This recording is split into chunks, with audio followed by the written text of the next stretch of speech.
সংবিধানের ১১৬তম অনুচ্ছেদ কেন অবৈধ ঘোষণা করা হবে না তা জানতে চেয়ে রিট আবেদন করেছেন সুপ্রিম কোর্টের ১০ আইনজীবী। আমি তো মশলা বদলে ফেলেছি, এবার আপনিও বদলে ফেলুন। একবার প্রাণ গুঁড়া মশলা ব্যবহার করেই দেখুন। এই ধারা অনুযায়ী অধস্তন আদালতের ম্যাজিস্ট্রেটদের নিয়ন্ত্রণের দায়িত্ব রাষ্ট্রপতিকে দেয়া হয়েছে। এছাড়াও আবেদনে বিচার বিভাগের জন্য পৃথক সচিবালয় প্রতিষ্ঠার নির্দেশনা চাওয়া হয়েছে।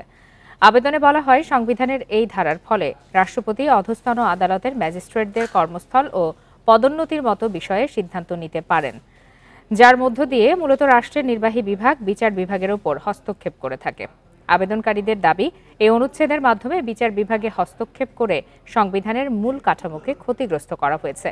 এর মধ্য দিয়ে পরোক্ষভাবে বিচারকদের শৃঙ্খলা বিধির বাস্তবায়নের দায়িত্ব দেওয়া হয়েছে আইন মন্ত্রণালয়ের হাতে।